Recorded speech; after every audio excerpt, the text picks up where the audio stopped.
English, español, vanos enigma. I just listened to an interview of James D'Angelo with Epicenter Bitcoin. By the way, Creative Commons, so I posted that video.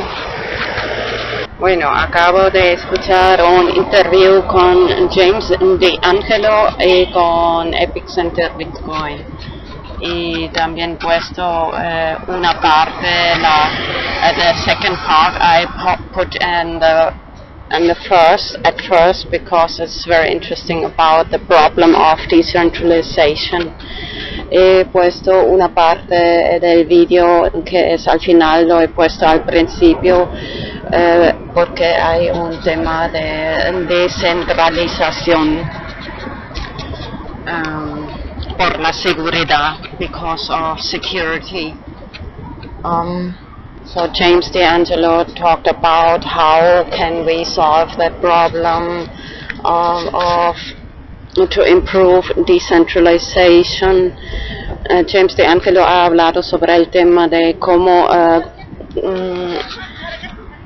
solucionar ese problema de la descentralización y but I think of a very different approach.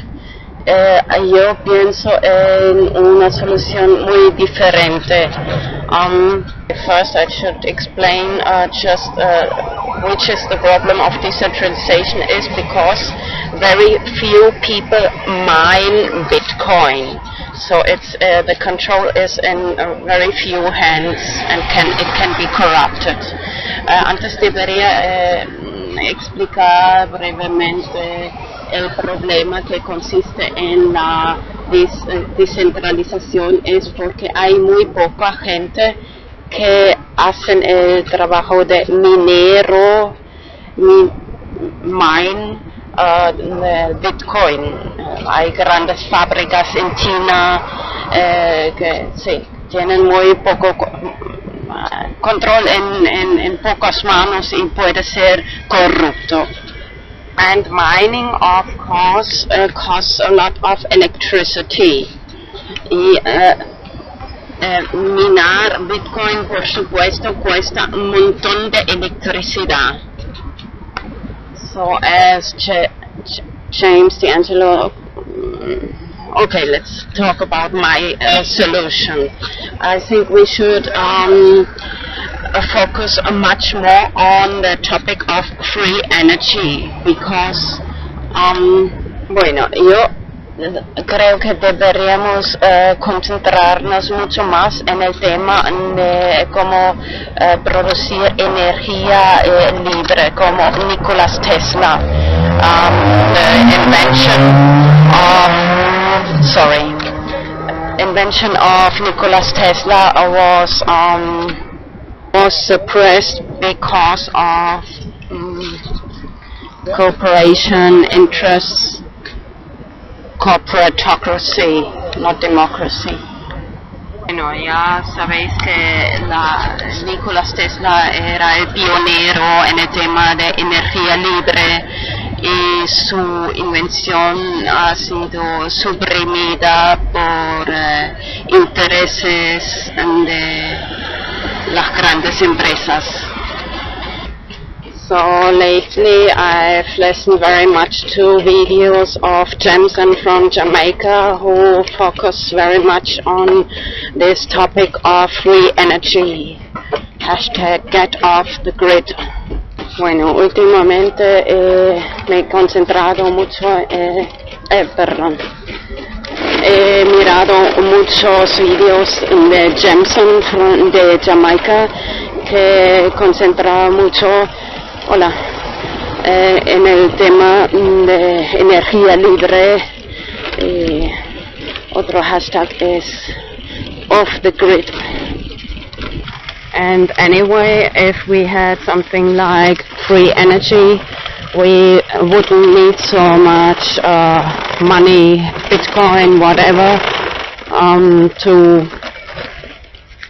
to pay the electricity bills. in the first place. And anyway, sorry, Spanish. Y de toda forma, si tuviéramos algo como electricidad libre de Nikola Tesla, no necesitamos tanto dinero, Bitcoin o lo que sea para pagar las facturas de electricidad. So, you know that I'm very active on Twitter. I like hashtags, and the hashtag decentralization I'll take much more serious now because it's very important for the security of Bitcoin. Bueno, ya sabéis que estoy muy activa en Twitter, me gustan los hashtags y el hashtag descentralización, bueno, principalmente en inglés, por supuesto, decentralization. I'll take much more serious now. Voy a ponerlo mucho más alto arriba en la lista de prioridades porque es muy importante por la seguridad de Bitcoin. So now later maybe I'll paste a part of that video of James D'Angelo Epicenter Bitcoin. Ahora más tarde voy a pegar esta parte del video de James D'Angelo y Epicenter Bitcoin. And one of my next videos will be about Bitcoin per minute, hashtag written together, hashtag Bitcoin per minute. Ahora en el futuro uno de mis próximos vídeos será sobre el tema de Bitcoin por minuto. Tengo una cuenta en español @bpm VM, Bitcoin por minuto VideoMix, abreviación de letras, and another account in English called Bitcoin per minute at BPM 432. By the way, this 432 is inspired because I was very impressed about these 432 hertz of music. And in relation to the topic of this decentralization, I have some more Twitter accounts like Sharing is Caring and Bitcoin Meetup. Welcome, of course. Okay, this a problem of decentralization might sound a little negative, but I should mention something even more negative. Bueno, ese tema de problema de descentralización puede sonar un poco negativo, pero debería mencionar algo todavía más negativo. Y que, so lately I have heard very much about alchemy, gold, so that the biggest secret of alchemy is that materials can be converted in gold or whatever you want to produce. So we should really focus much more in cryptocurrency and Bitcoin, because our state money should be backed by gold, which anybody can be fake. So, bueno, a traducir. Bueno, últimamente he oído mucho sobre el tema de alquimia. El secreto más grande es que materiales pueden ser convertidos, especialmente el oro se puede producir. Así que por esta razón deberíamos concentrar mucho más en criptomonedas como Bitcoin, porque ¿qué nos vale el dinero del Estado si está respaldado por el puto oro, que no, de todas formas no imprimen mucho más dinero que hay oro detrás del dinero. Anyway, they print much more money than gold is back. That anyway, this is so we must, in spite of this problem of decentralization, security, we have to focus on cryptocurrency. Okay, maybe we should take that topic of free energy much more serious, because this can help. The mining can be much more easy if much more electricity is available.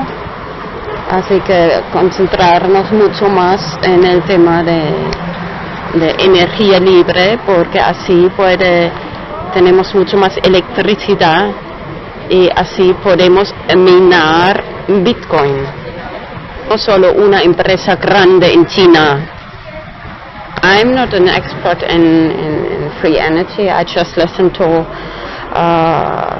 several videos, especially of Jameson from Jamaica, and yo no soy una experta en energía libre, solo he escuchado muchos videos de Jameson, Jamaica, and he explained that the best way to produce this free energy is among some neighbors, that some neighbors, some blocks of houses, they put themselves together, of course, independently of the state, in small groups.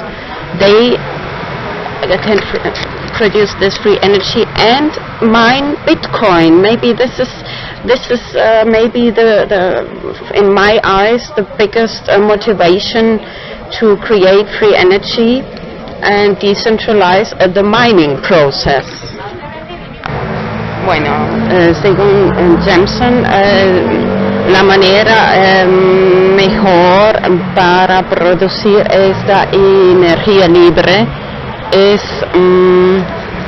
que unos vecinos se ponen juntos, por supuesto independiente del Estado, y posiblemente la mayor motivación por mí sería para minar Bitcoin, para tener suficiente energía, electricidad para independientemente minar Bitcoin.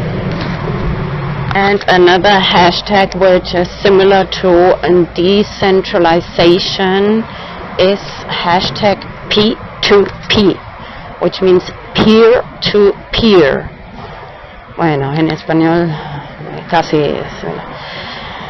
Un hashtag muy similar es P2P, que es abreviación por, bueno, no sé, creo que solo en inglés es peer-to-peer.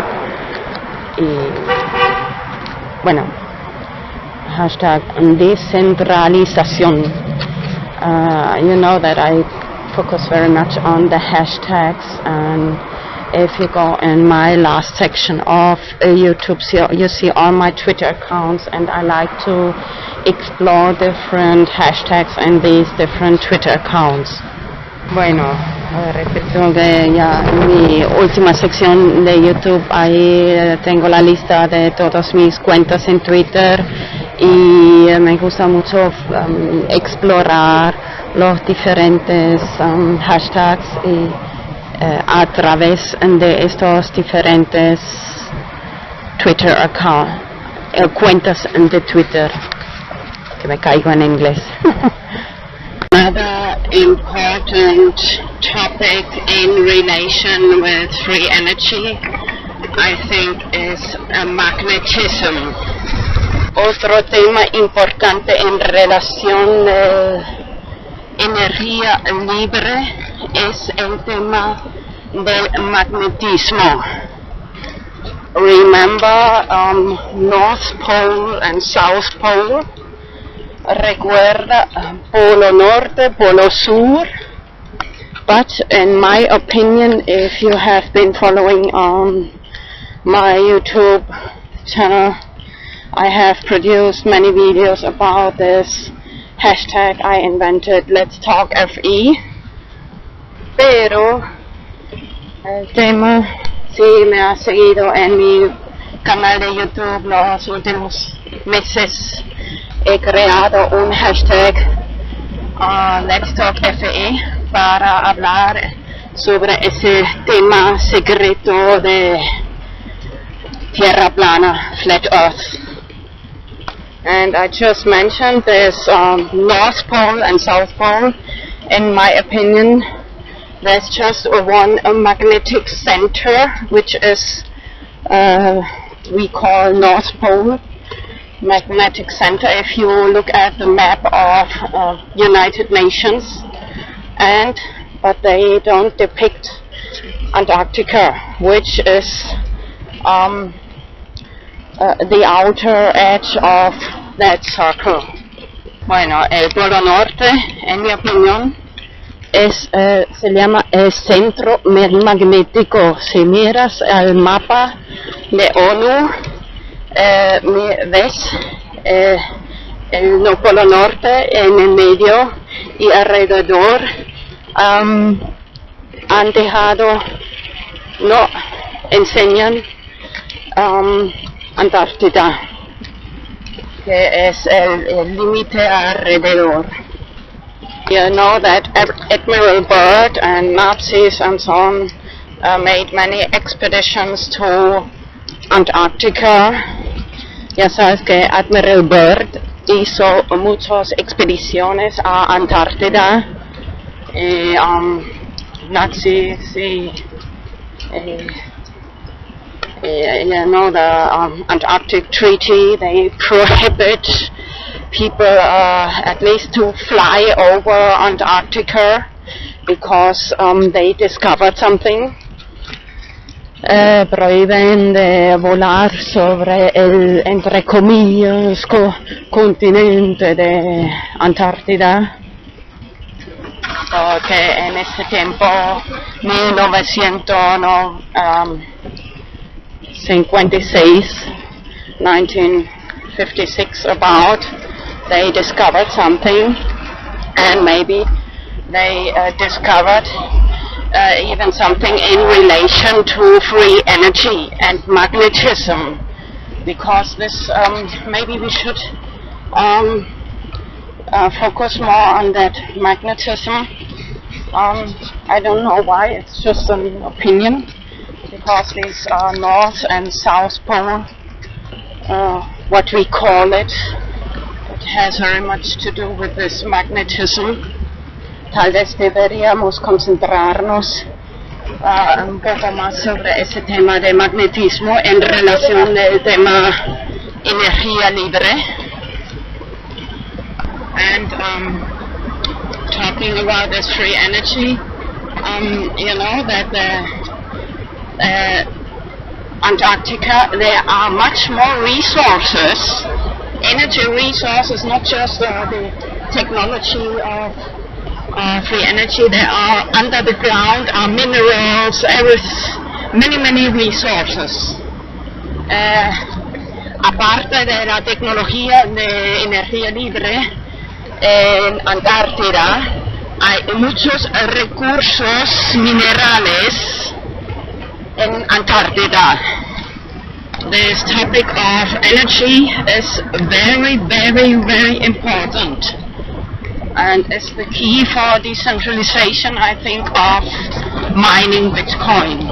Veo que ese tema de energía libre es muy importante y llave para solucionar este problema de descentralización y descentralización de Bitcoin, para dar oportunidad a vecinos en grupos pequeños ponerse juntos y a minar Bitcoin.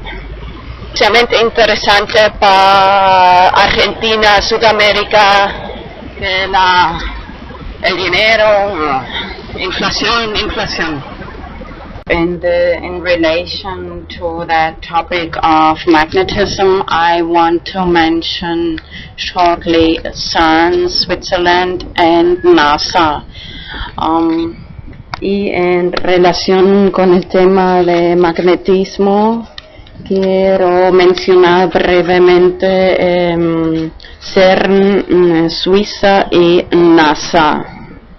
They have very much tax money available to make many experiments. For example, to fake the lack of gravity of the astronauts, to fake being in space. Anyway, did you see the bubbles, the air bubbles? Anyway, they made, it's no secret, they train underwater too, and when the plane goes up and down in these moments, estas organizaciones tienen mucho dinero de impuestos disponible para experimentar en diferentes técnicas, por ejemplo, de fingir la gravedad en el espacio. Habéis visto las burbujas de aire, de no es un secreto que hacen experimentos de entrenar bajo el agua, y cuando el avión va arriba, en ese momento de falta de gravedad. So now I'll paste a part of that interview with James D'Angelo, Bitcoin, Epicenter Bitcoin. Ahora voy a pegar una parte de la entrevista con James D'Angelo, Bitcoin Center, Epicenter Bitcoin.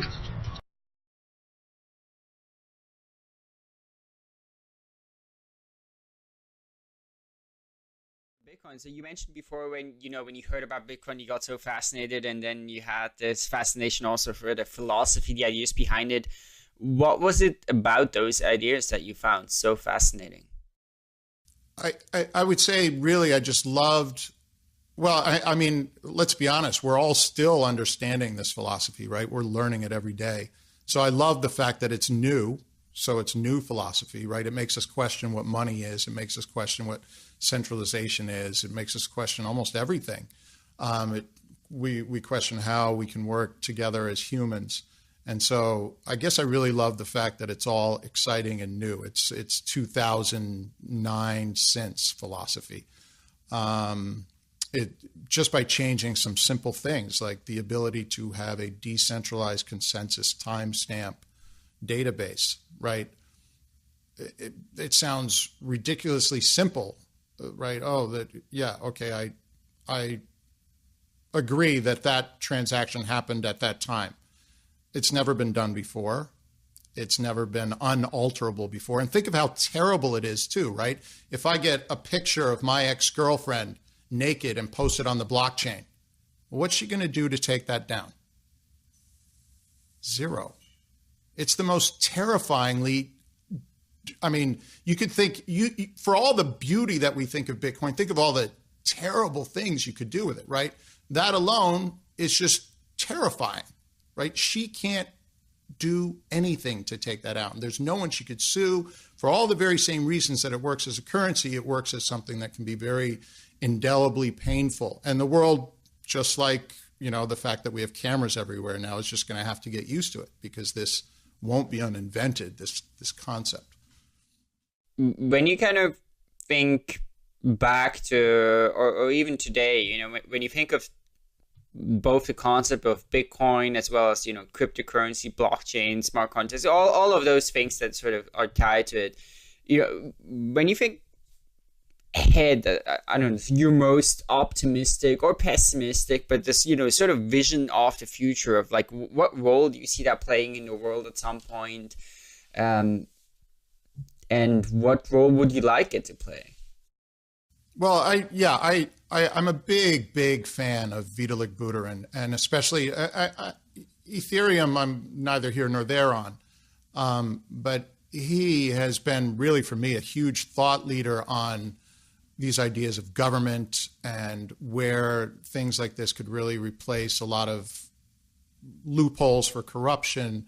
And, you know, again, the identity and climate change and the ability for Ugandans to interact and transact as equal citizens of this global world, as what you just mentioned, you know, universal basic income.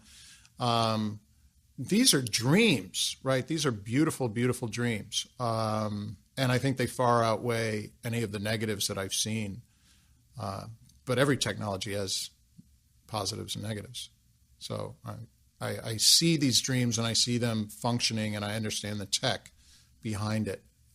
Really, we're waiting for the world to catch up to agree that that dream is worthwhile.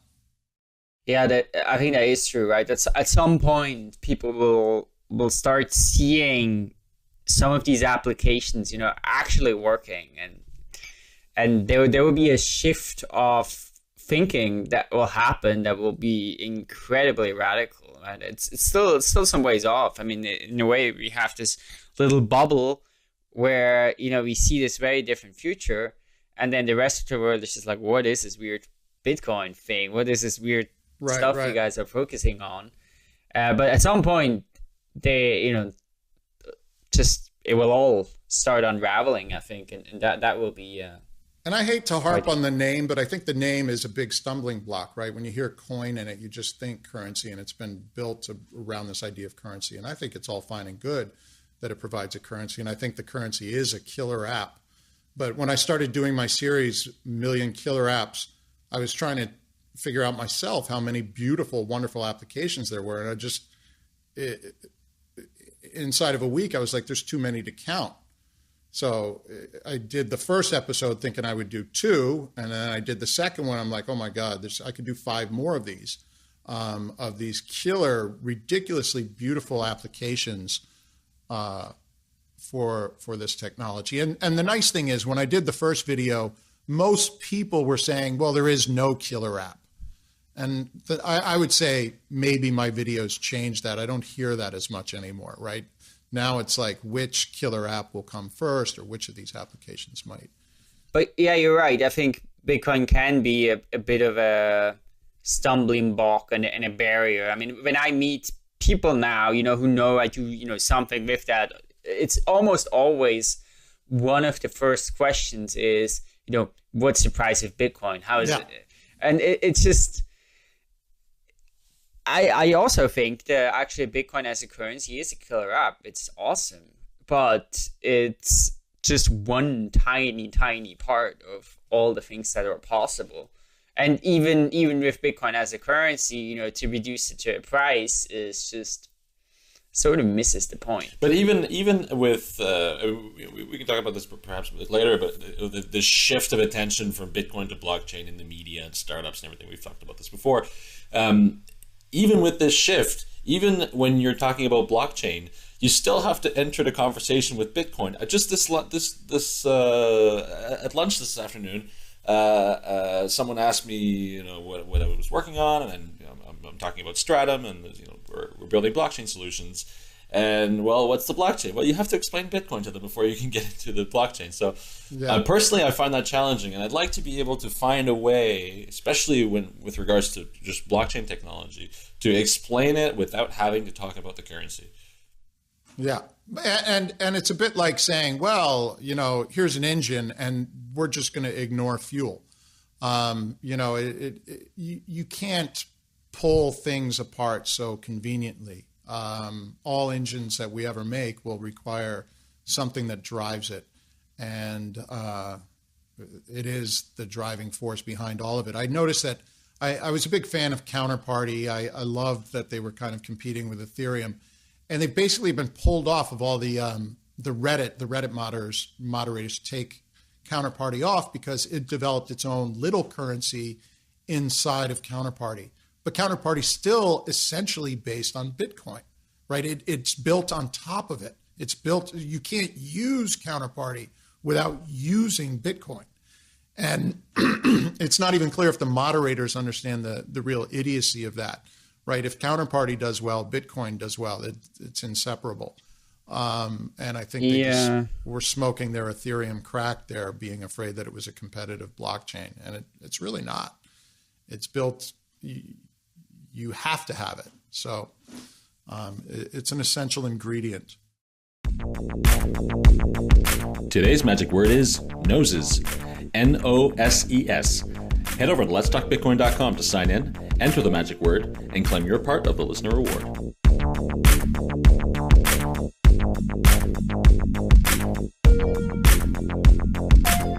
Well, with that, let's dive into one of the topics that you have thought a lot about, which is the aspect of centralization or decentralization, and the whole conversation around that. And of course, it's a conversation that I don't know how often we've talked about it, but it's just so central to all of this. And the decentralization is so essential. So to get started with that, how do you think about decentralization, and what do you think we should focus on? Like, what's a good metric to even say Bitcoin is, for example, decentralized or not decentralized? Well, yeah, I mean, I think we're jumping in almost at the deep end, but I'll try and roll with that. Bitcoin's number one proposal, the number one thing that it's offering that's different, is a decentralized consensus. That is its selling point. If you don't have that, there is absolutely nothing. The fact that you get a currency out of that is really wonderful, right? So you have a decentralized consensus. So all these different miners are, we don't know where they are coming to agreement that the transaction took place. If it was centralized in any way, someone could show up at that centralized area, point a gun to their head and say, reverse that transaction for that coffee I just bought. The whole beauty of it is we don't know where that person is who just validated that transaction. Now, there's other beautiful things. We incentivize that person to mine that transaction and all that. But really, if there's only one value proposal that Bitcoin's offered to the world that's changed the game, the novelty of Bitcoin is decentralized consensus. So if we prioritize at all away from that, we are prioritizing away from Bitcoin. We are prioritizing away from the ability to maintain a currency. The moment transactions are reversed by any centralized authority, the price, which everyone seems to care about, goes to zero. So Bitcoin as a framework dies.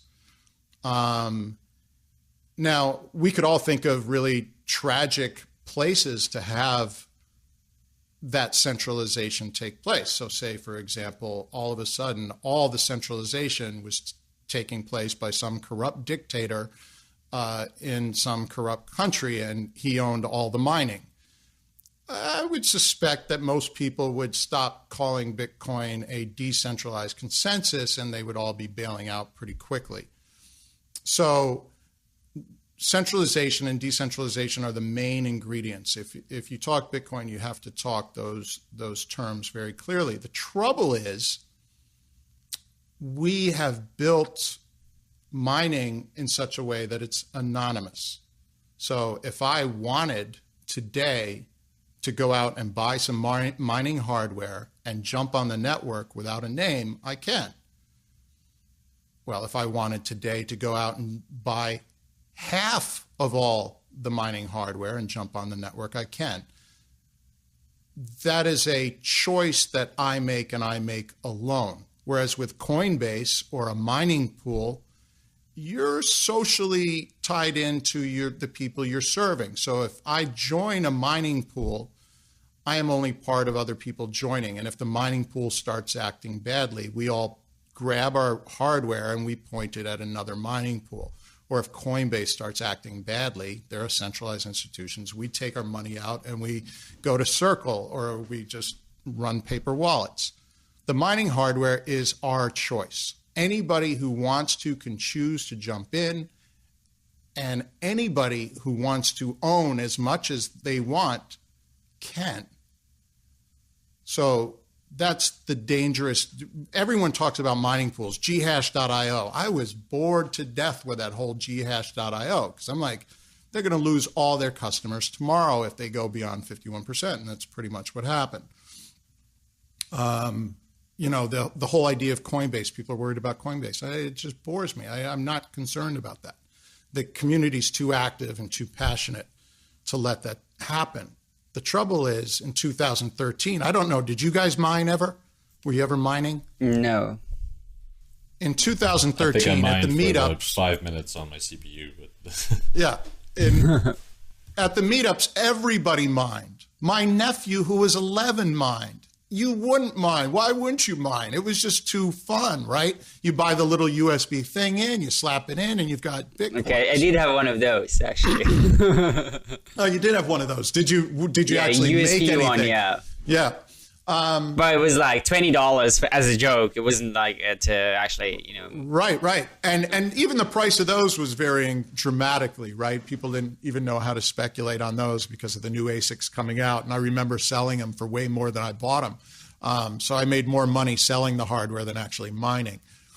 But nobody mines now. I don't know anyone who mines. Sure, people mine, but the percent of people has gone terribly low. And we now have people claiming that greater than 50%, I've heard as high as 70% of the miners are in China. And the Chinese are probably hate hearing this. Why you guys always pick on the Chinese? You know, we're okay, right? But the Chinese have a very different government. They have a very powerful leader. They have single individuals, centralized people who can make very quick and powerful decisions, as we saw during the Olympics in Beijing, where you can move entire communities of people to put up a racetrack. So we have at this point today put most of our mining under a very strong government.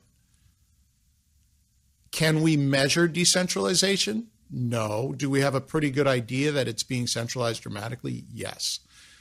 The fact that we can't measure it, I would say, is a big problem for people who like to think that we're following science and math. The fact that we know that it's centralizing and centralizing underneath someone who's made, even in the last few weeks, some very powerful, Xi Jinping has made some very powerful censorship maneuvers in his country just in the past few weeks. The Economist just did an article on it. Here's a guy who doesn't care about Bitcoin right now. He might not even know what it is. But what happens if Taiwan tomorrow decides to adopt Bitcoin as a national currency? Well, Xi Jinping will be very curious about what's going on. What happens if Bitcoin's suddenly being used for gambling in Macau or other areas? What happens if it's used for any sort of remittances in and out that really matter to China? I'm sure some of it happens now, but it's not at any reasonable percentage. Then you have someone who, A, can control all the mining. I'm sure he can find all the big miners. They're public. They're fairly well known at this point. But he could follow them probably just by some simple sleuthing of electricity, and he can control them. So today, we face a very strong centralization risk that we can't change. We can't point our miners away from them because those are the very hardware is actually there. And they are, as you mentioned before, Brian, they also do a lot of the chip processing. I'd be surprised if any ASIC was manufactured in the US, maybe a couple. But I'd suspect that all the ASICs are being manufactured in China as well. Yeah, no, I agree. It's one of the things that's also that's the scary aspect of that too, is you can do all sorts of maneuvers with saying, okay, we're going to do this change to the Bitcoin protocol or that change to Bitcoin protocol. Are we going to make a bigger block size or a smaller block size? It really doesn't touch that aspect at all. I mean, one can try, right? But it's really hard because this is very deeply ingrained in the economics of Bitcoin. So if you want to change that, you really have to fundamentally change something about the sort of economics of how Bitcoin works. And that's just extremely hard. So it's almost a problem that's, yeah, how can it be solved? It's not so clear to me. Right. You have this, what is it, segregated witness. You have lots of proposals to lower the requirements for mining by a factor of 2, a factor of 10, etc. Does that mean suddenly 10 times as many individuals are going to be jumping in and starting to mine? Maybe, though I doubt it. What it really means is you're basically providing a 10 times incentive for current miners to maintain what they're doing or invest more. So we've actually made it 10 times less expensive for them to do what they're doing. And so they will make a much bigger return on investment. So I certainly know of segregated witness and all these things. I'm not going to pull out my USB ASIC and start mining again, right? That's just ridiculous. We're at a gajillion petahashes right now. I would have to reinvest and buy new hardware.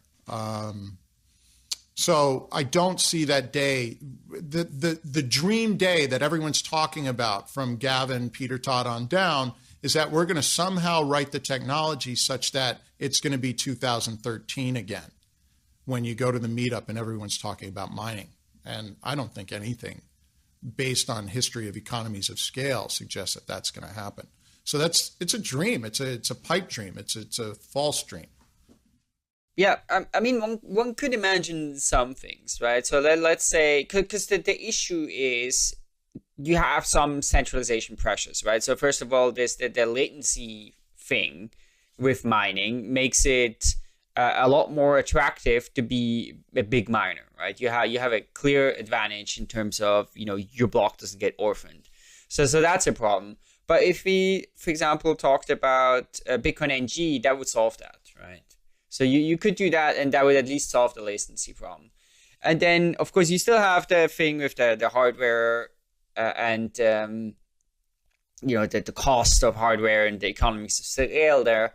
But if you did do a proof of work algorithm where you can't really build an ASIC for it, or it's really inefficient to build an ASIC for it, but everybody has sort of a spare resource to use, like spare computational cycles, then those economics could actually change to make it just economically unattractive to build ASICs and build big mining farms. So it's possible. It's, of course, would require huge changes to Bitcoin, which isn't going to happen. I mean, if you can't even agree on barely anything, there's just absolutely zero possibility of that happening. And then you also start having other vulnerabilities, maybe with botnets and stuff. I don't know if that's so much of a concern. Probably not. Well, I'd say it's a very real concern. So that's the big fear, right? Keep in mind that when Bitcoin grew, it grew without predators, right? It was growing in this very beautiful space because no one saw any value in it. And so it was able to grow up without all this attention and massive hackers. And so botnets are the argument right now for coming up with an ASIC resistant algorithm. There's everything that we're talking about leads to some problem. So if you come up with a brand new ASIC, of course, economies of scale. Even if you're just mining on your chips, there's economies of scale there. There's huge economies of scale. Mining all together as opposed to having to broadcast your networks, etc. So we'd love to think that those halcyon days of 2011 can be created by some hardware or software thing that we're going to go and kind of recreate that environment. But that environment will never be recreated, right? Because the innocence that existed there was essential to the growth of Bitcoin. Certainly, if you went back in time and it was 2009 or 2010, you'd be mining like a maniac and looking to centralize as much as possible. No one at that point was thinking that, right? So Gavin's throwing out his Bitcoins. He's giving them out on his Bitcoin faucet. People are paying $10,000, 10,000 Bitcoins for a pizza. It's a bit like playing with monopoly money. The only reason no one turns around and starts printing really beautiful copies of your monopoly money is because there's no value in it. But as soon as those things take off, well, you've incentivized people to be corrupt. And so that transition happened in 2012. So it's a very, very different environment. And, you know, I hate to say it, but Satoshi made a massive, massive mistake by assuming that decentralization can happen via hardware. And again, if we look at centralization as the key ingredient of what Bitcoin is, he's made a massive and fundamental mistake in his development of Bitcoin. And it's just something that's happening slowly as the miners are pooling and moving together. And I saw the Scaling Bitcoin. I think even one of them said, you know, 85% of all Bitcoin mining is sitting here at this panel right now. I was like, that's freaking terrifying, right? That's the last thing I want to hear. And they're all sitting there. And what if they make one little deal between themselves, right? And all of a sudden, 85% is walking out in one guy's pocket. So again, the only thing we're offering is decentralization. And the only thing we're not talking about is decentralization. The only thing we're not concerned about, everyone's concerned about anonymity. You know, fuck anonymity. It's the second ingredient, right? You know, we really have to be careful about that. Our show today is brought to you by our friends at Shapeshift. Shapeshift is the fast and easy way to trade altcoins, and they now support over 50 of the most popular altcoins that you all know and love. When you want to trade altcoins, you can do this the hard way, which means creating an account at an exchange, giving them your personal information, sending your money there, putting your trades through, and growing old, waiting for those trades to complete. Or you can do it the easy way, which means no accounts, no signups, and getting it done in less than 1 minute while enjoying a cocktail, for instance. Have you ever looked at one of these mobile phones and wondered what they're good for, wondered what purpose they serve, what one could possibly do with them?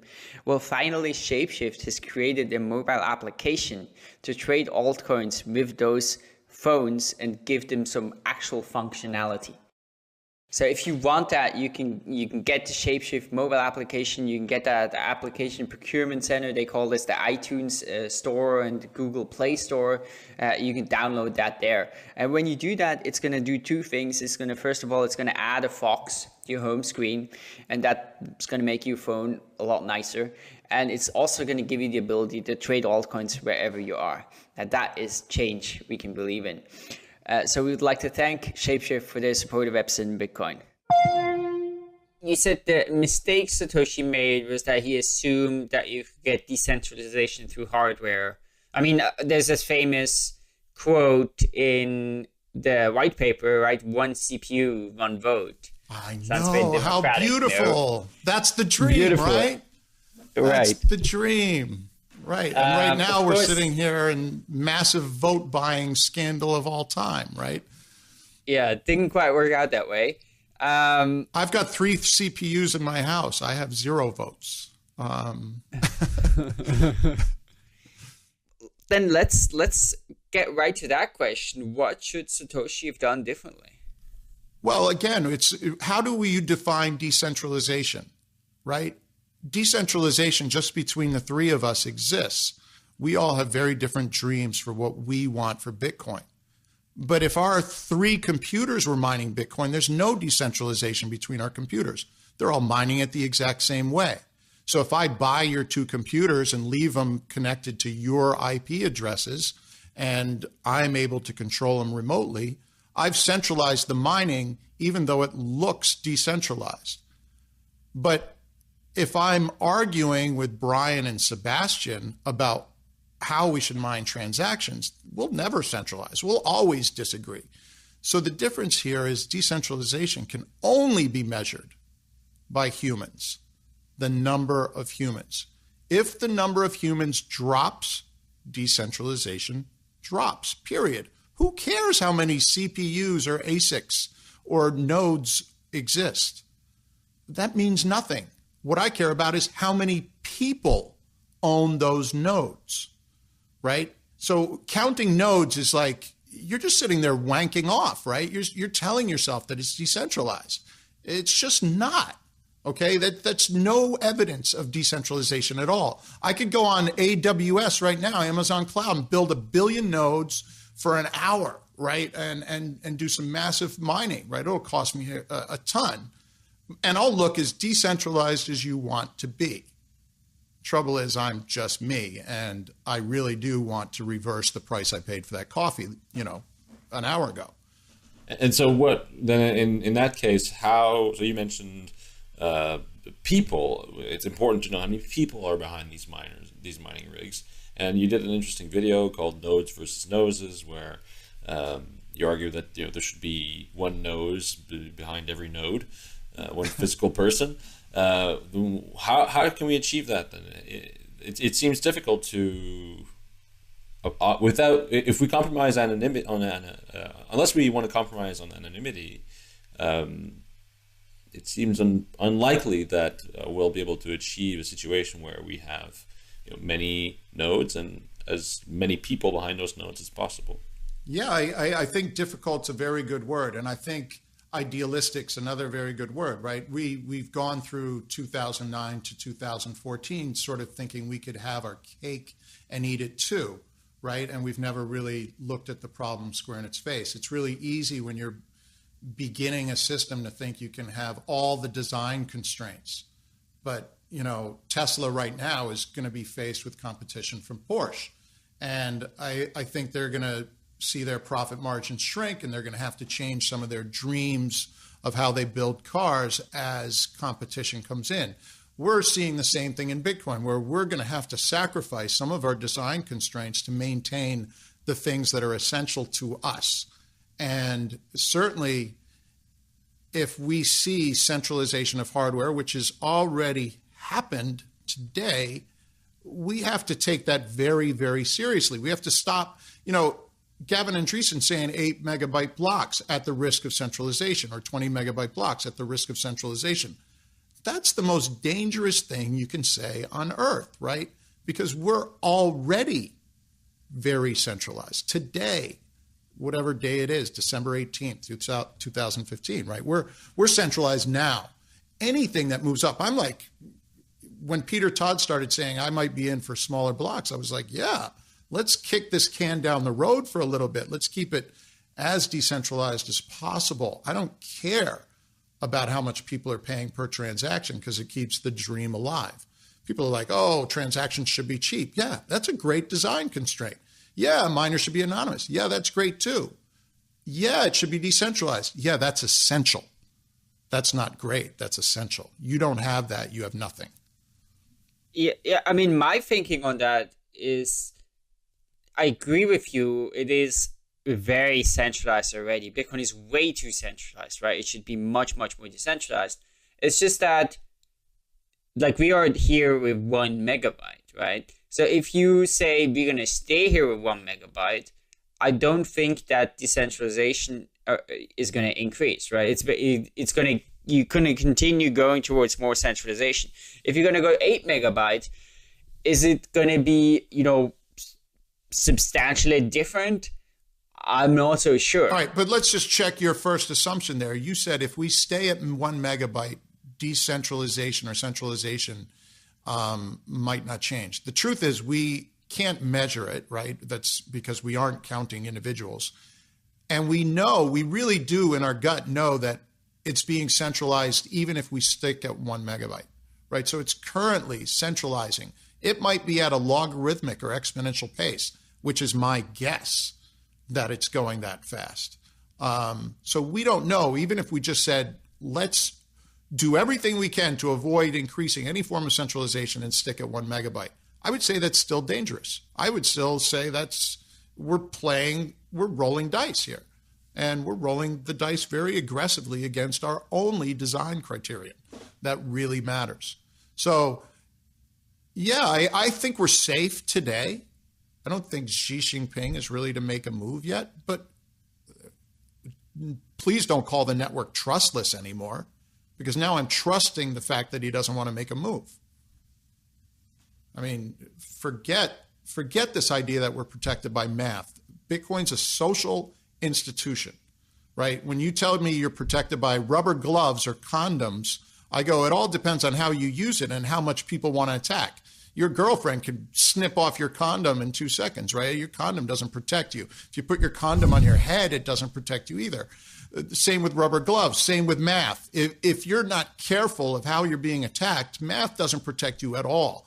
There's no honey badger here. There's no this'll work if we don't organize. We have to organize, period.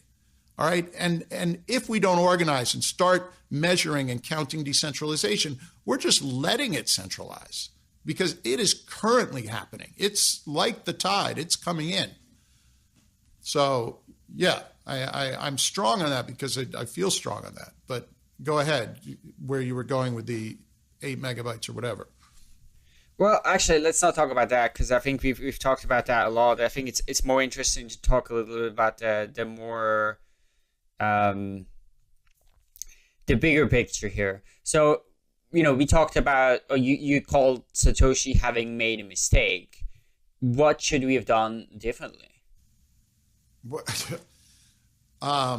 It's one thing to see a problem. It's another to offer like a solution that works. I think he's a genius. I think the dream he's offered us is the most beautiful dream I've bumped into in my life.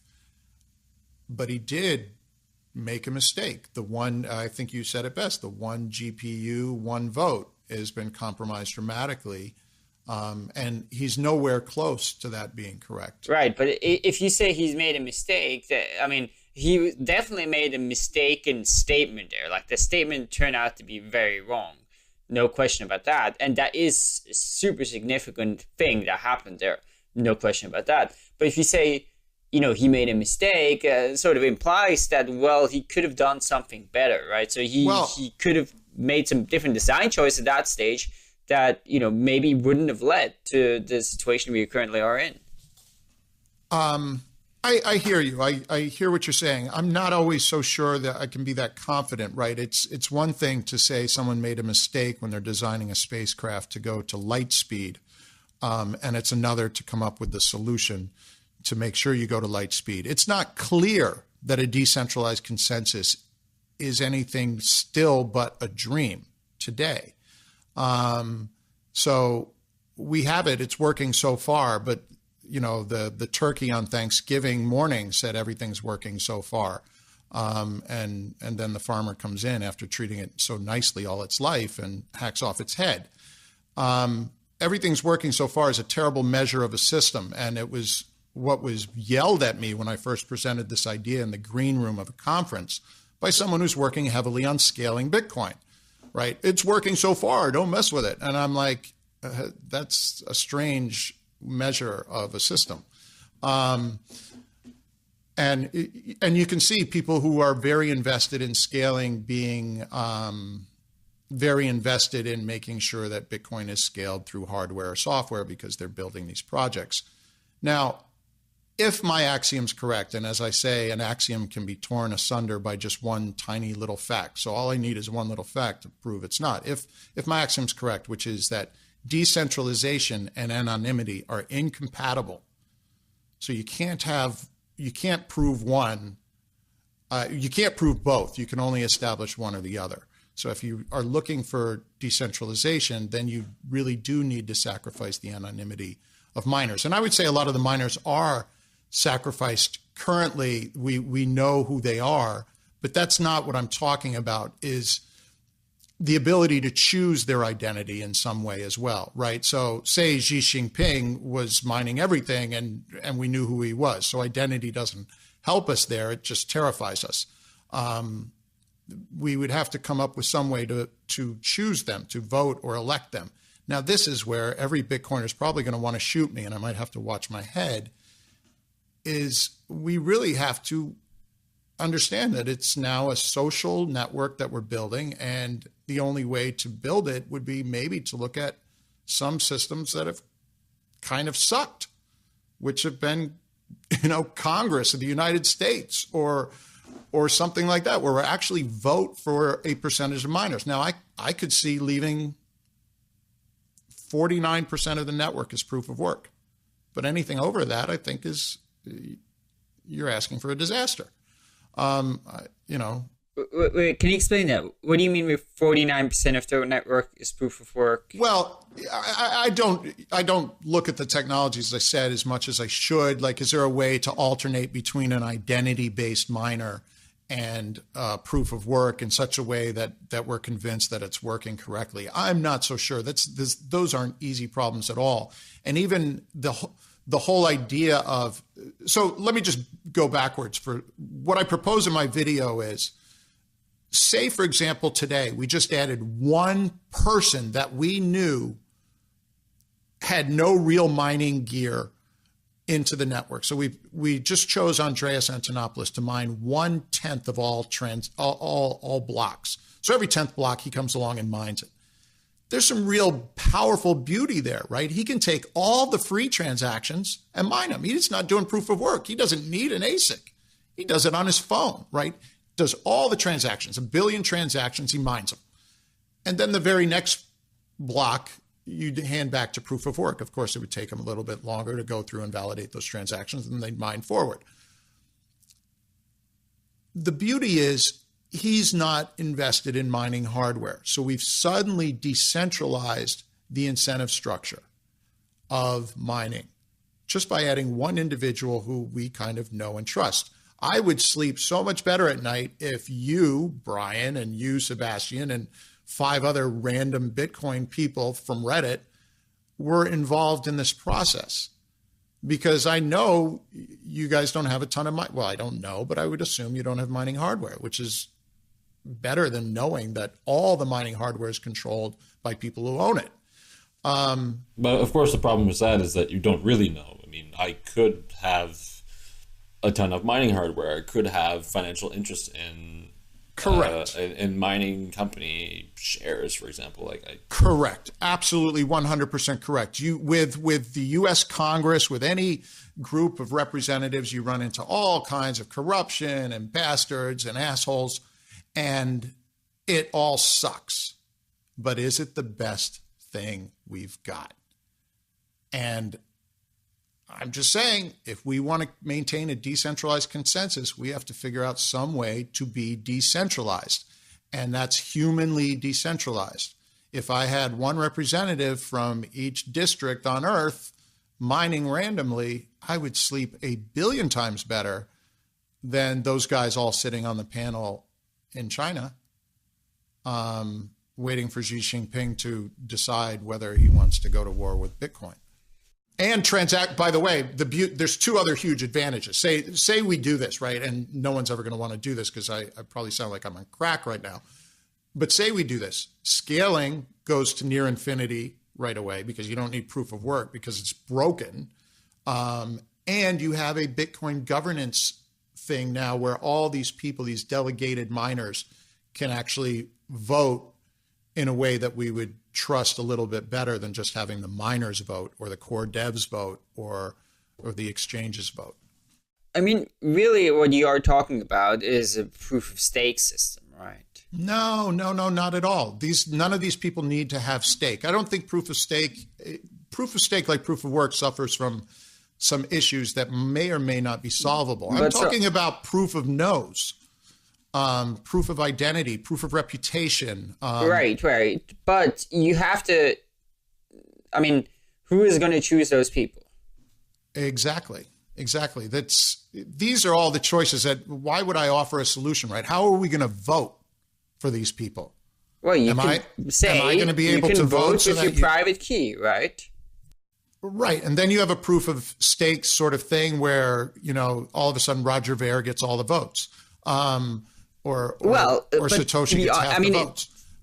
There's certainly a lot of things wrong with that system. Of course, maybe even better would be if you had the identity system. You could say just every human can vote, right? Like just vote on who gets to. That would be preferable to Roger Ver having 500,000 votes. And I agree with the latter as opposed to also because proof of stake. Everything I've seen about it leads to some intrinsic problems as well.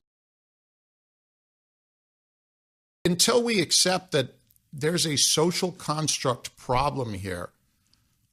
You know, we're playing games. I mean, there's a bit of a high school mentality of Bitcoin, as you probably seen. You know, it's like, yeah, honey badger, right?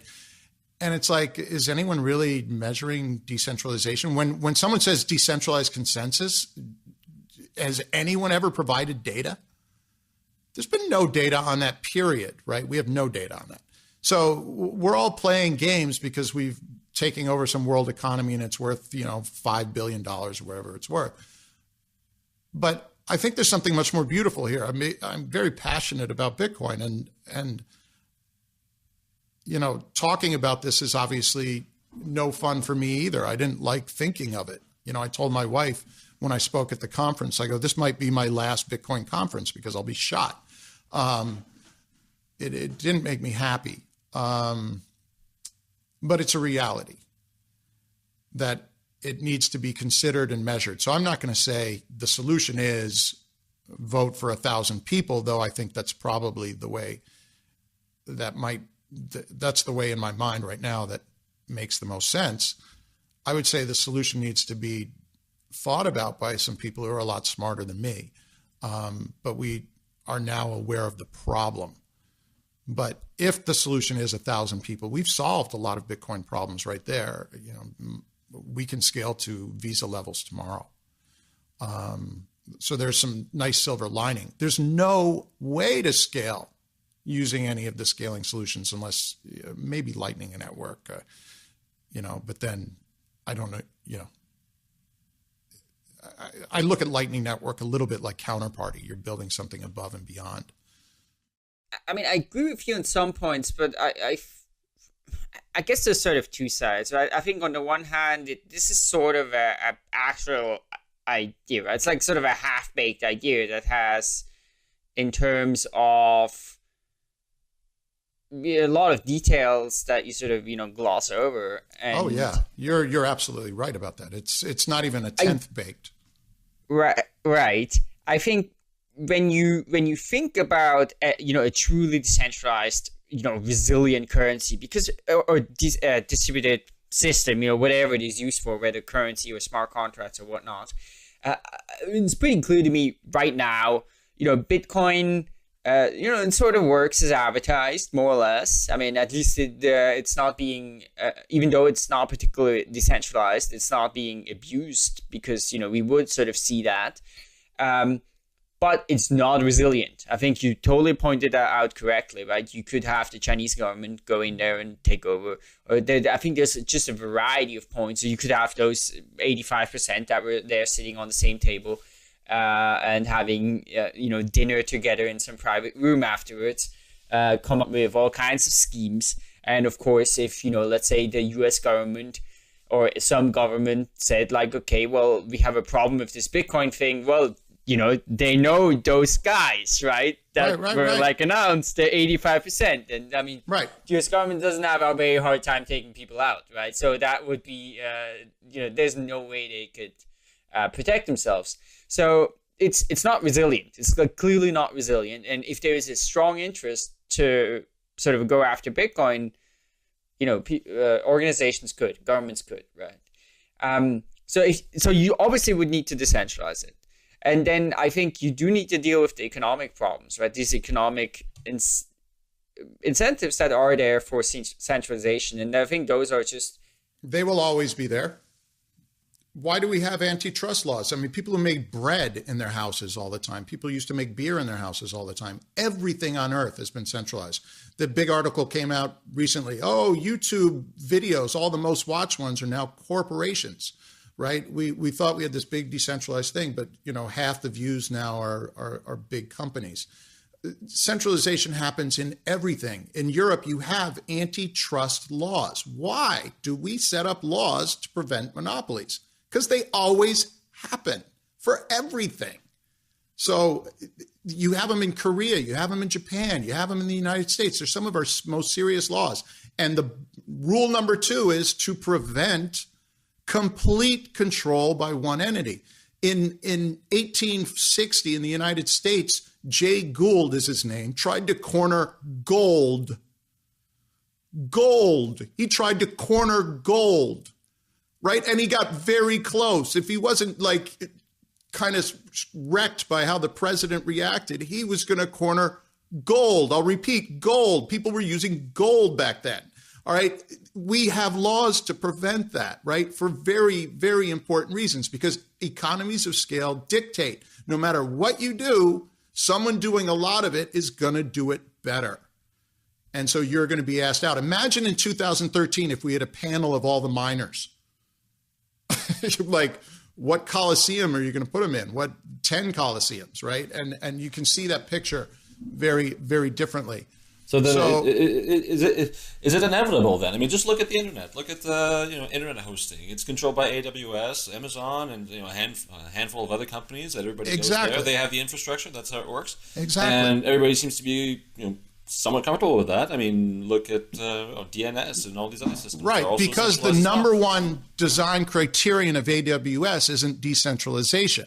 The number one design criteria is to provide internet hosting. Correct. All right. Yeah. Remember that Bitcoin is doing something no one's ever done, where the number one design constraint is decentralization. And the only parallels that we have of that are democratic governments.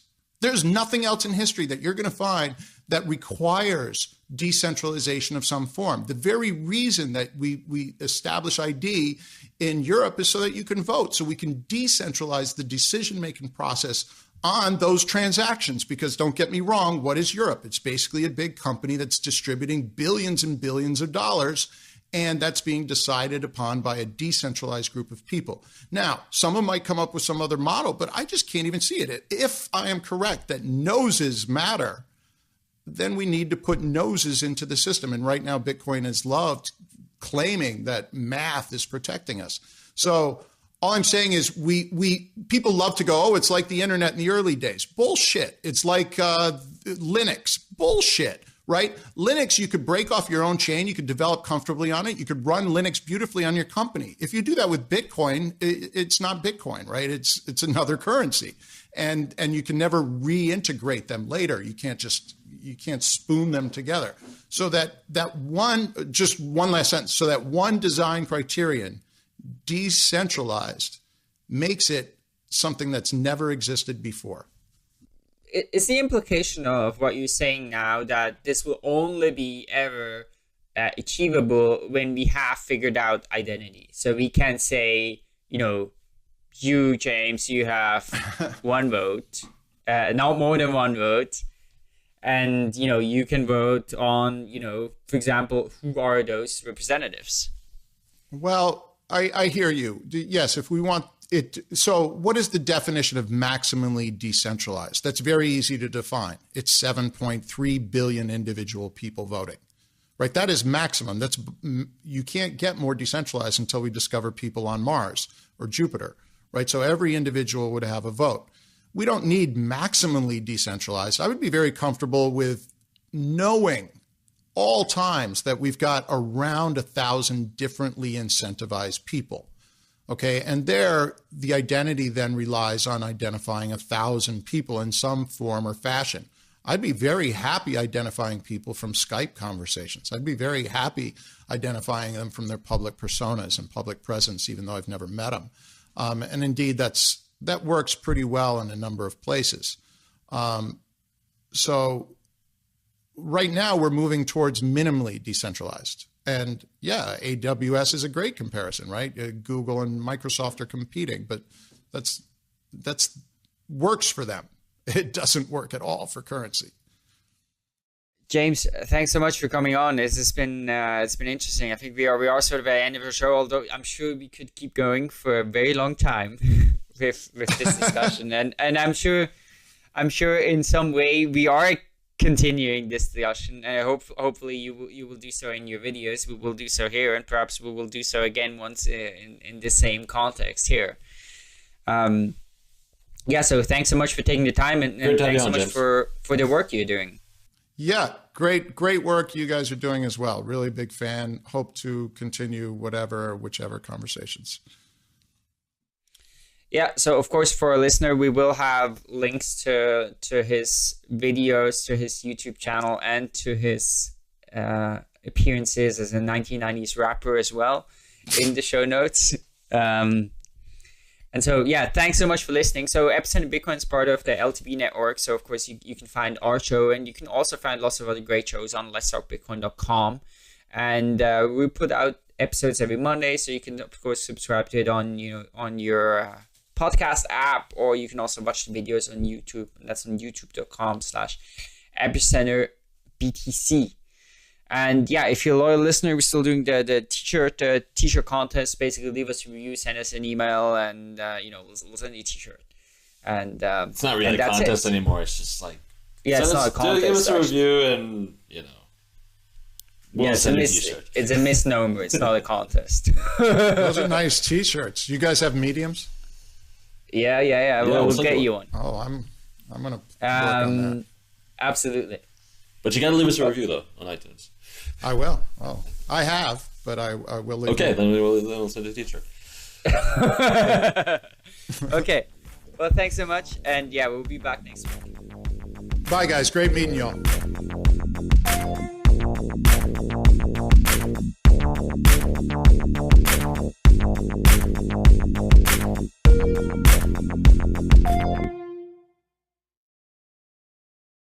Der hat auch viele Videos über Bitcoin gemacht und sein Name ist James D'Angelo. Interview mit Epicenter Bitcoin und ja, teilweise. Jedenfalls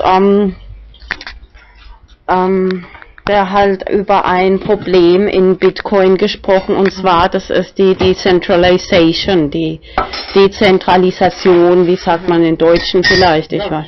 Ja, jedenfalls, jetzt früher war es ganz einfach zu Mining, also die Bitcoins herzustellen am eigenen Computer, ja, aber mit der Zeit wird es jetzt immer schwieriger, das ist halt in den Code eingebaut, ja, und er hat halt da Lösungsvorschläge von da zu wählen, manche, die halt, dass es mehr verteilt wird halt, ja, weil wenn zu viel Macht in manchen Händen ist, dann werden es korrupt, das sieht man ja besonders bei den Politikern, nicht wahr? Und aber denke mehr in der, und ist natürlich, ja, da ist noch was, er hat halt das so Lösungsvorschlag, ja, dass durch Wahlen Leute auswählen, dass es mehr verteilt wird, aber ich denke, das ist nicht die beste Lösung. Ich denke, es ist besser, genauso wie ich ja die letzte Zeit viele Videos von diesem Jamson angehört habe, und zwar das Thema Free Energy, ja, weil das Mining, das Hauptproblem ist einfach, weil es sehr viel Elektrizität kostet, nicht wahr? Und wenn Nikola Tesla, weiß ja, wurde unterdrückt, die Erfindung, wegen den Kooperationeninteressen. Und wenn einfach viel mehr Elektrizität verfügbar wäre, könnte jeder oder sich Nachbarn zusammentun und gemeinsam Bitcoin Mining, nicht wahr? Ja, nee, aber das Thema, ja, sicher, ist immer Problem mit Nachbarn, sicher. Aber das Thema Free Energy, wie er halt beschrieben, ich bin kein Experte in Free Energy, aber jedenfalls ist das viel mehr möglich, wenn sich 2, 3 oder einige zusammentun, nicht wahr? Aber unter Nachbarn ist dann halt nachbarschaftlich nutzen wollen. Ja, sicher, das ist halt immer ein Problem. Ja. Es wird nie was draus. Ja. Und aber nicht in Tropfen. Ja. Den Video will ich jetzt erstmal fertig machen. Weißt du, da könnte ich mich kaputt lachen. Tut mir leid, wenn ich Nachbarn höre. Ja, sicher. Das ist Oder die Familie.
esta idea me vino hoy especialmente cuando vi otra vez una chica ahí pidiendo dinero por la calle.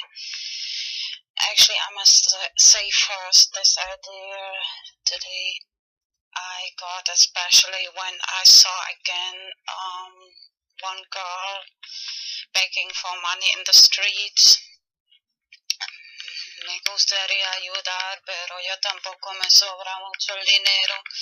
I would really like to help everybody, but I don't have either too much money. And así que me vino la siguiente idea. So I got the following idea. Es más bien un juego. It's rather a game. Lo que es muy importante, elegir un monedero de Bitcoin que solo tú misma tienes la llave privada.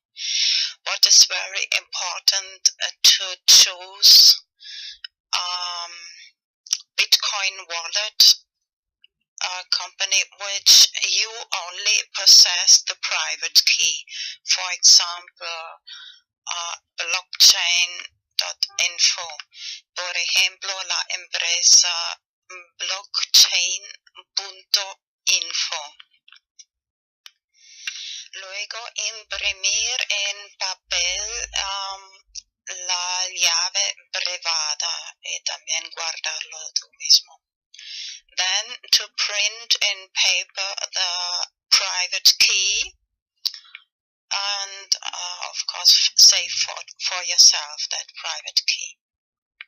Bueno, ya estamos imprimiendo, imprime por lo menos 10.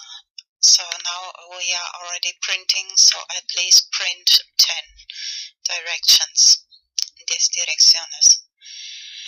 Luego pones algo de Bitcoin, una cantidad, lo que te da la gana en esta dirección. Then you put some Bitcoin, the amount, whatever you want, in these directions. Y la próxima vez que sales de casa ya tienes algo que dar a los que están ahí pidiendo por la calle. And the next time you go out of the house, you have already something to give for these people who are begging on the streets. Y por ejemplo, y claro, para tus amigos, amigas, and for your friends, of course. Eso da motivación a la gente para aprender Bitcoin y this gives motivation for the people to learn about Bitcoin. Y la parte del juego consiste en lo siguiente, and the game part consists in the following. Explicas a la gente, mira, esta es la clave privada, que es la clave secreta. You explain to the people, look, this is the private key, which must be secret. And you have it, and me, and explicas, esa persona y yo mismo la tiene. Y antes pensaba en 5 años, pero luego cambié un poco de idea de hasta 4 años. First I thought of 5 years, but then I changed my opinion to 4 years, later explain.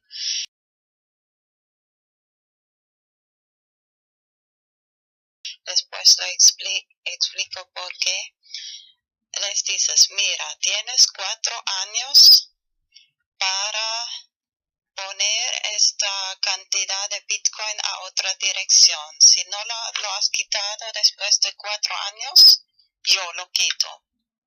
So you explain them, you have 4 years to take these Bitcoin out of this direction, of this secret key direction. If you don't do it, I do it after these 4 years, so you lose this. It's this part of the game, es la parte del juego.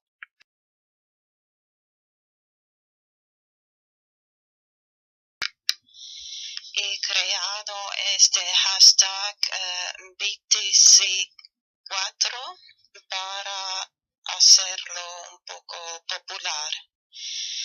I created this hashtag BTC4 to make it a little popular. Antes pensaba en 5 años, pero luego cambié a 4 porque te has dado cuenta que en Los Simpson la gente tiene 4 dedos y solo Dios tiene 5 dedos. First, I thought of 5 years, but then I changed my mind to 4 years.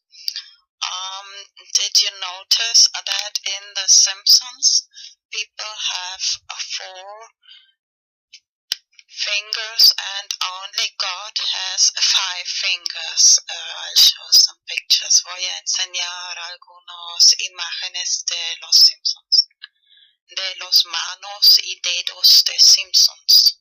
Some pictures of the hands and fingers of Simpsons. Pero antes quiero recordar que es muy probable que en también 4 o 5 en los próximos años el valor de Bitcoin puede subir mucho. Just want to remember before that the price of Bitcoin, the value of Bitcoin can rise very much in these next years. Así que si solo pones una cantidad pequeña, más tarde puede ser de gran ayuda. Even if you just put a little small amount, later it can be big help. No solo para, bueno, es un juego.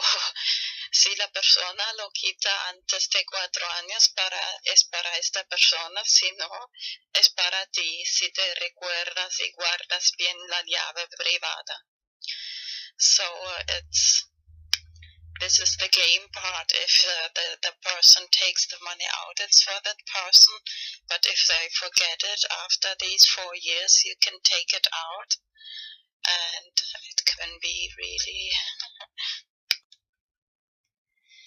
Bueno, imprimir también la llave pública y la llave privada. Y si, por ejemplo, okay, first translate. Print not just the private key, but also the public key. Así que si, por ejemplo, explicas a la gente, mira, si alguna persona quiere enviarte Bitcoin, pero tú no tienes ninguna dirección, así que puedes dar esta llave pública a la persona. Mira, muy bien, la llave pública, no la llave secreta. Das a esa persona o cualquier persona y te pueden enviar Bitcoin a esa dirección. So remember, the public key you can give to anybody, and if somebody wants to send you some Bitcoin and this person doesn't have any, so you have already this public address where they can send you Bitcoin. ¿Qué es Bitcoin? Bitcoin es la primera moneda digital descentralizada. Los Bitcoins son monedas digitales que puedes enviar a través de Internet. Comparado con otras alternativas, Bitcoin tiene numerosas ventajas. Los Bitcoins son transferidos directamente de persona a persona a través de la red sin pasar por un banco u otro intermediario. Esto significa que las comisiones son mucho menores, puedes usarlo en cualquier país, tu cuenta no puede ser congelada y no hay prerequisitos o límites arbitrarios. Miremos cómo funciona. Los bitcoins son generados en todo Internet por cualquiera con un programa gratuito llamado minero de Bitcoin. Crear bitcoins requiere una cierta cantidad de trabajo para cada bloque de monedas. Esta cantidad se ajusta automáticamente por la red para que los bitcoins siempre sean creados a un ratio predecible y limitado. Tus bitcoins se guardan en tu billetera digital, que te resultará familiar si usas banca digital.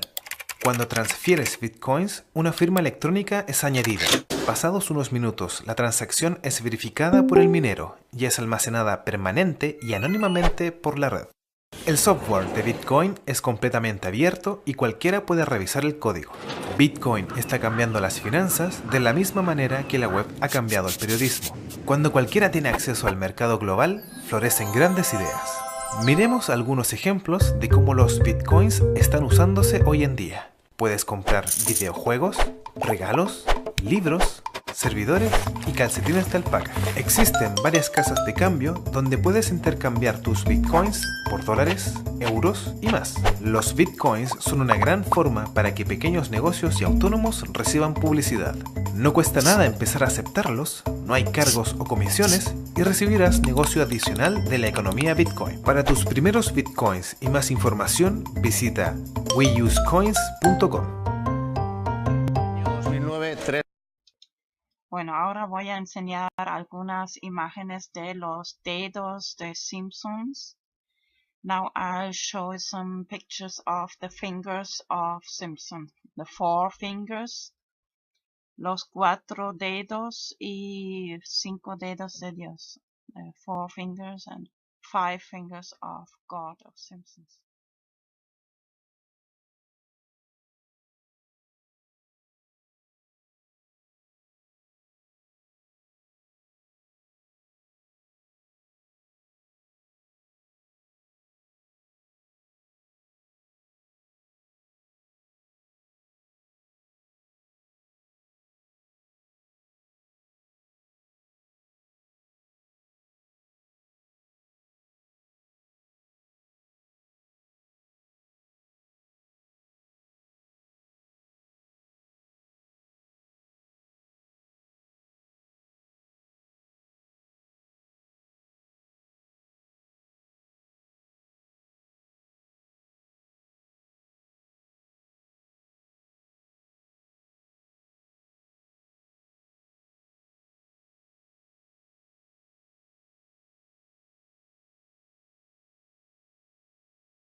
The 13th of March.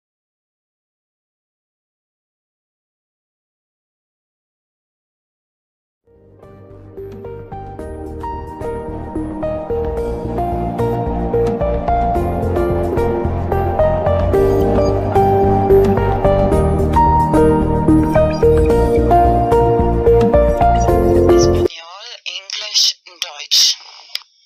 Normalmente produzco solo vídeos en inglés y español. Normally I produce only videos in English and Spanish. Normalerweise produziere ich nur Videos en Englisch und Spanisch. Pero hoy voy a hacer otra excepción y traducirlo también en alemán. But today I make another exception and translate it into German too. Aber heute werde ich nochmal eine Ausnahme machen und es auch in Deutsch übersetzen.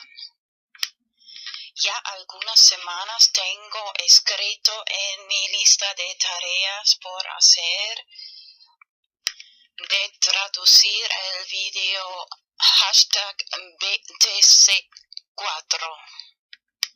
Now already some weeks ago I have written on my to-do list to translate the video BTC4, hashtag BTC4.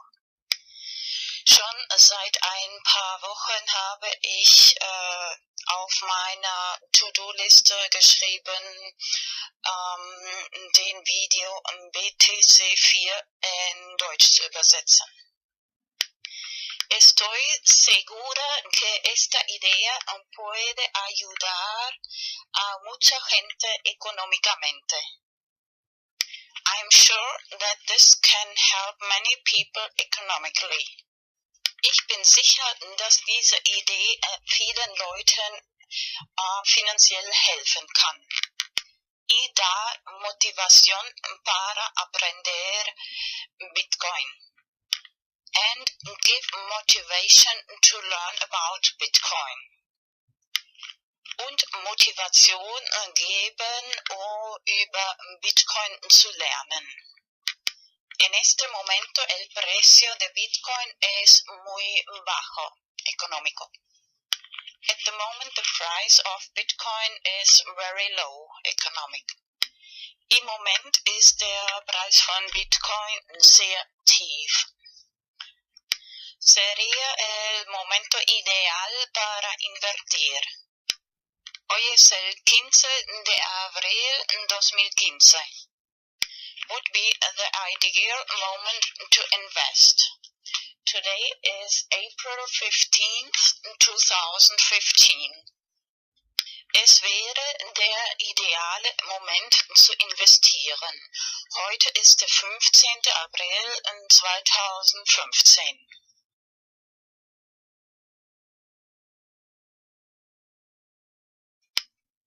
El 27 de marzo 2015 he publicado en mi canal de YouTube Vanos Enigma el primer vídeo sobre hashtag BTC4 explicando cómo me vino esta idea. On March 27th of 2015, I published the first video about hashtag BTC4 in my channel YouTube Vanos Enigma, explaining how I got the idea. Am 27. März 2015 habe ich in meinem YouTube-Channel Vanos Enigma den ersten Video über Hashtag BTC4 veröffentlicht und erklärt, wie ich diese Idee bekommen habe. La idea consiste principalmente en lo siguiente. The idea mainly consists in the following. Die Idee besteht hauptsächlich in folgendem. Imprimir direcciones de Bitcoin en papel, 10 o mínimo 10 o mejor 100. To print Bitcoin directions in paper, at least 10 or better 100. Bitcoin Adressen in Papier ausdrucken, mínimo 10 oder besser gleich 100. Y luego poner en cada dirección de Bitcoin una pequeña cantidad de Bitcoin. And then put in every Bitcoin direction a little amount of Bitcoin. Und dann in jede Bitcoin-Adresse eine kleine Summe von Bitcoin transferieren. Y la próxima vez, cuando otra vez ves una persona por la calle pidiendo dinero, and the next time you see again a person begging for money on the street, und das nächste Mal, wenn du wieder eine Person auf der Straße betteln siehst, y para tus amigos y amigas, and for your friends of course, und für deine Freunde natürlich, o tal vez de propina en un restaurante, or maybe a tip in a restaurant, oder Trinkgeld im Restaurant. Bueno, a la hora de imprimir también copiar y guardar las llaves privadas de Bitcoin, de direcciones de Bitcoin. When you print the Bitcoin addresses, copy and save the private keys of the Bitcoin addresses, of course. Wenn man die Bitcoin-Adressen druckt, auch die privaten Schlüssel, Bitcoin-Address-Schlüsseln kopieren und speichern. Y a la hora de distribuir las direcciones de Bitcoin, escribir la fecha, por ejemplo, hoy es el 15 de abril 2015, escribir la fecha más plus 4 años, igual 15 de abril 2019. And then in the moment when you distribute the Bitcoin addresses, you write the date, for example, today, April 15th, 2015, plus 4 years is April 15th, 2019. Und dann in dem Moment, wenn man die Bitcoin-Adressen verteilt, auf das Papier schreiben, das heutige Datum, zum Beispiel 15. April 2015, plus 4 Jahre ist gleich 15.04.2019. Luego vas a explicar a la gente, mira, esta es la llave privada, tú y yo la tienes. Si no transfieres este dinero de Bitcoin en estos 4 años, yo lo vuelvo a tener o sacar.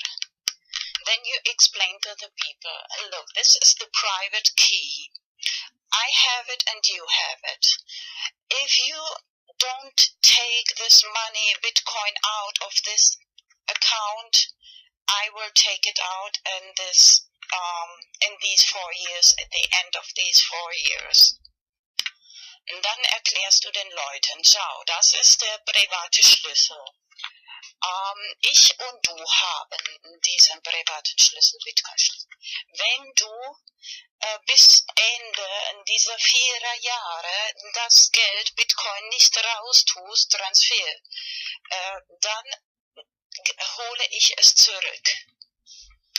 De esta forma das más motivación a la gente para empezar a aprender cómo funciona Bitcoin. This way you give more motivation to the people to learn how the technology of Bitcoin functions. Auf diese Weise gibst du mehr Motivation den Leuten zu lernen, wie die Technologie von Bitcoin funktioniert. En mi video antiguo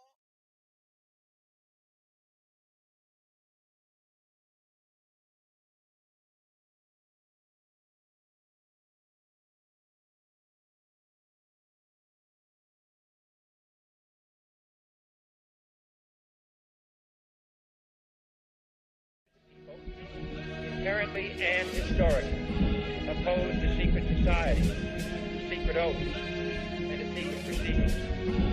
We decided long ago that the dangers of excessive and unwarranted concealment of pertinent facts far outweigh the dangers which are cited to justify it.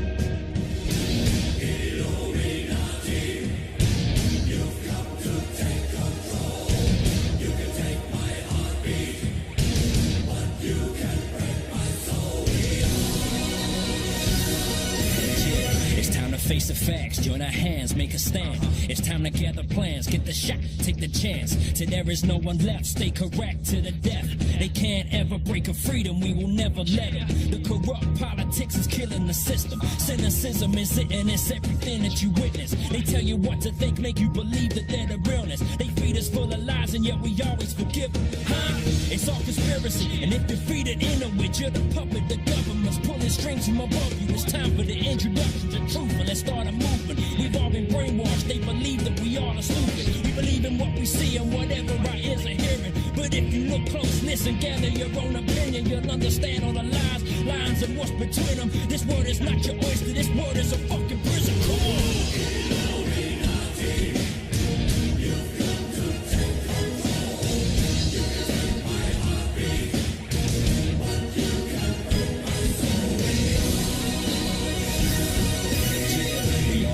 To what's happening in our nation. We all will stand up for the fear of assassination. So they strip us of everything. We stand there and just take it. We're scared to make a stand, a false flag operation. Research Illuminati, find out by 9/11. You see they line their pockets, don't believe the lies they tell you.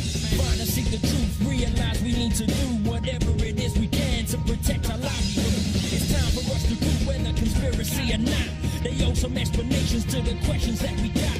What are the skull and bones? What is lying beneath all these secretive meats? Got you lying between your teeth. What's with the Bilderberg and burning your effigies? I'm praying to Lucifer. How Satanist can you be? While all of the time praying you believing in the peace just to keep up appearances within Christianity. Come on.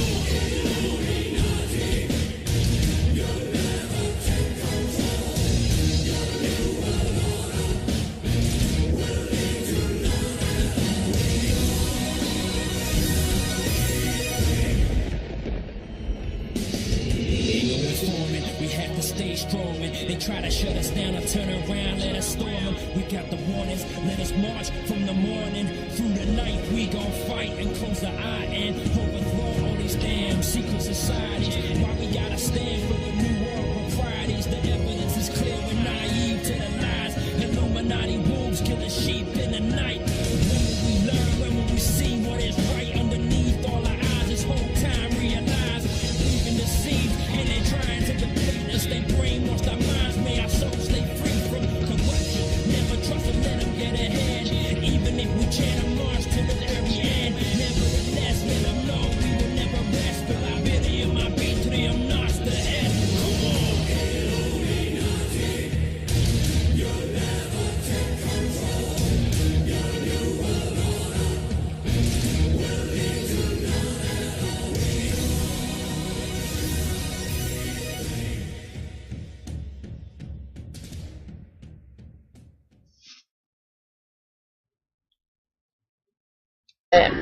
explicar brevemente el problema que consiste en la descentralización es porque hay muy poca gente que hacen el trabajo de minero, Bitcoin. Hay grandes fábricas en China que sí, tienen muy poco control en pocas manos y puede ser corrupto. And mining, of course, costs a lot of electricity. Y minar Bitcoin, por supuesto, cuesta un montón de electricidad. So, as James D'Angelo, okay, let's talk about my solution. I think we should focus much more on the topic of free energy because, bueno, yo creo que deberíamos concentrarnos mucho más en el tema de cómo producir energía libre, como Nikola Tesla,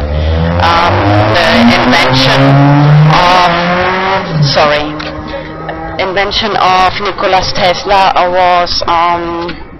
was suppressed because of corporation interests, corporatocracy, not democracy. Bueno, ya sabéis que Nikola Tesla era el pionero en el tema de energía libre y su invención ha sido suprimida por intereses de las grandes empresas. So lately I've listened very much to videos of Jameson from Jamaica who focus very much on this topic of free energy. Hashtag get off the grid. Bueno, últimamente me he concentrado mucho, he mirado mucho, bueno, últimamente he oído mucho sobre el tema de alquimia. El secreto más grande es que materiales pueden ser convertidos, especialmente el oro se puede producir, así que por esta razón deberíamos concentrar mucho más en criptomonedas como Bitcoin, porque ¿qué nos vale el dinero del Estado si está respaldado por el puto oro que no, de todas formas no imprimen mucho más dinero que hay oro detrás del dinero. Anyway, they print much more money than gold is back. Anyway, this is so we must, in spite of this problem of decentralization, security, we have to focus on cryptocurrency. Okay, maybe we should take that topic of free energy much more serious, because this can help. The mining can be much more easy if much more electricity is available. Así que concentrarnos mucho más en el tema de energía libre, porque así tenemos mucho más electricidad y así podemos minar Bitcoin. No solo una empresa grande en China. I'm not an expert in free energy. I just listen to several videos, especially of Jameson from Jamaica. And yo no soy una experta en energía libre, solo he escuchado muchos videos de Jameson, Jamaica. And he explained that the best way to produce it will be about Bitcoin per minute, hashtag written together, hashtag Bitcoin per minute. Ahora en el futuro uno de mis próximos vídeos será sobre el tema de Bitcoin por minuto. Tengo una cuenta en español, @BPM VM, Bitcoin por minuto VideoMix, abreviación de letras, and another account in English called Bitcoin per minute at BPM 432. By the way, this 432 is inspired because I was very impressed about these 432 hertz of music. And in relation to the topic of this decentralization, I have some more Twitter accounts like Sharing is Caring and Bitcoin Meetup. Welcome, of course. Okay, this a problem of decentralization might sound a little negative, but I should mention something even more negative. Bueno, ese tema de problema de descentralización puede sonar un poco negativo, pero debería mencionar algo todavía más negativo. Y que, so lately I have heard very much about alchemy, gold, so that the biggest secret of alchemy is that materials can be converted in gold or whatever you want to produce. So we should really focus much more in cryptocurrency and Bitcoin because our state money should be backed by gold, which anybody can be fake. So, bueno, a traducir.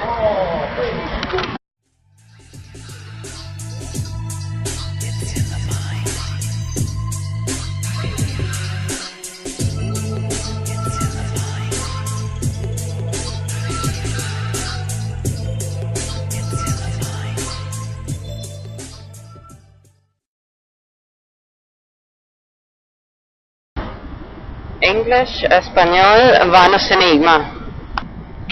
I just listened to an interview of James D'Angelo with Epicenter Bitcoin. By the way, Creative Commons, so I posted that video. Bueno, acabo de escuchar un interview con James D'Angelo y con Epicenter Bitcoin. Y también puesto una parte, the second part I put in the first because it's very interesting about the problem of decentralization. He puesto una parte del video que es al final, lo he puesto al principio porque hay un tema de descentralización por la seguridad, because of security. So James D'Angelo talked about how can we solve that problem to improve decentralization. James D'Angelo ha hablado sobre el tema de cómo solucionar ese problema de la descentralización. Y but I think of a very different approach. Yo pienso en una solución muy diferente. First I should explain just which is the problem of decentralization is because very few people mine Bitcoin. So it's the control is in very few hands and it can be corrupted.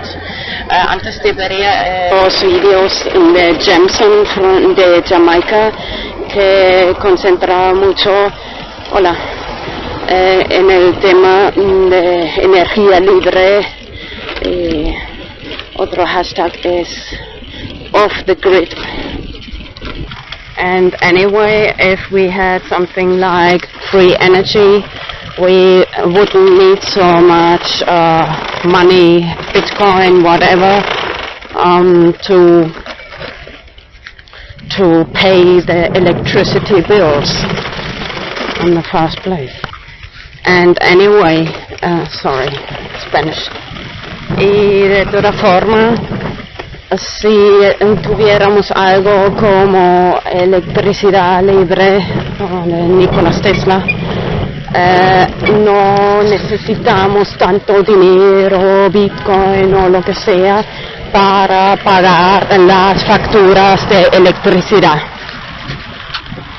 So, you know, I'm very active on Twitter. I like hashtags, and the hashtag decentralization I'll take much more serious now because it's very important for the security of Bitcoin. Bueno, ya sabéis que estoy muy activa en Twitter, me gustan los hashtags y el hashtag descentralización, bueno, principalmente en inglés, por supuesto, decentralization. I'll take much more serious now. Voy a ponerlo mucho más alto arriba en la lista de prioridades porque es muy importante por la seguridad de Bitcoin. So now later maybe I'll paste a part of that video of James D'Angelo Epicenter Bitcoin. Ahora más tarde voy a pegar esta parte del video de James D'Angelo y Epicenter Bitcoin.